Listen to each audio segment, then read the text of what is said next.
Israel Gaza இடையேயான போர் நிறுத்த ஒப்பந்தம் மேற்கொள்ளப்பட்டுள்ளது. இந்த ஒப்பந்தத்தில் இழுபறி நீடிப்பதால் போர் நிறுத்தம் இன்னும் அமலுக்கு வரவில்லை.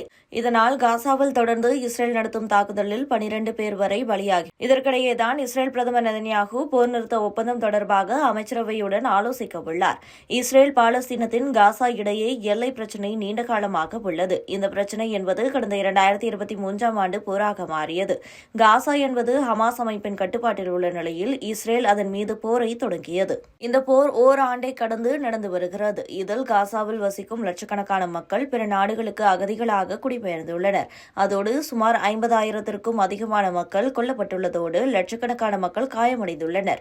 இஸ்ரேல் காசா போரை நிறுத்த பல்வேறு நாடுகள் தொடர்ந்து முயன்று வருகின்றன. பிரச்சினைகளை பேச்சுவார்த்தை மூலம் தீர்த்து கொள்ள வேண்டும் என்று தொடர்ந்து இந்தியா உட்பட பல நாடுகள் கூறி வருகின்றன. ஆனால் இஸ்ரேல் செவிசாய்க்கவில்லை.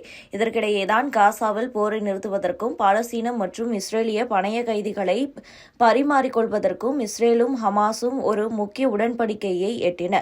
இது தொடர்பான அறிவிப்பு என்பது கடந்த 15ஆம் தேதி வெளியானது. அமெரிக்காவின் ஆதரவுடன் எகிப்து மற்றும் கத்தார் மத்தியஸ்தர்களால் பல மாதங்கள் தீவிரமான பேச்சுவார்த்தைகள் நடந்து வந்த நிலையில் போர் நிறுத்த ஒப்பந்தம் என்பது காசா மற்றும் இஸ்ரேல் இடையே மேற்கொள்ளப்பட்டது. இந்த ஒப்பந்தத்தை பல நாடுகளும் வரவேற்றன. அதோடு காசாவில் வசிக்கும் மக்கள் கொண்டாட தொடங்கினர். இந்த நிலையில்தான் போர் நிறுத்த ஒப்பந்தத்தில் திடீர் ட்விஸ்ட் வைத்துள்ளது இஸ்ரேல். அதாவது போர் நிறுத்த ஒப்பந்தத்தை இன்னும் இஸ்ரேல் அங்கீகரிக்கவில்லை.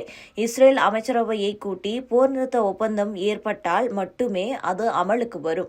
இதையடுத்து நேற்று அமைச்சரவை கூட்டம் நடத்தப்படுவதாக அறிவிக்கப்பட்டது. ஆனால் திடீரென்று ஒத்திவைக்கப்பட்டது.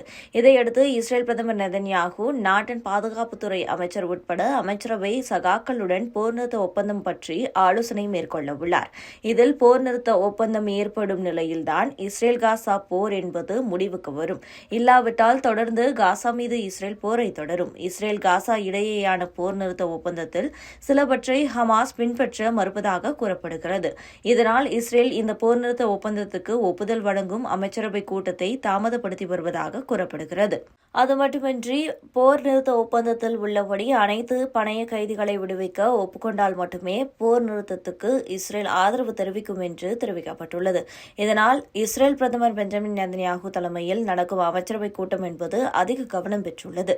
முன்னதாக நேற்று முன்தினம் இஸ்ரேல் காசா இடையேயான போர் நிறுத்த ஒப்பந்தம் செய்யப்பட்டது. ஆனாலும் போர் நிறுத்த ஒப்பந்தம் இன்னும் அமலுக்கு வராத நிலையில் நேற்று காசா மீது இஸ்ரேல் தொடர்ந்து வான்வழி தாக்குதலை நடத்தியது. இதில் 77 பேர் வரை இறந்துள்ளனர்.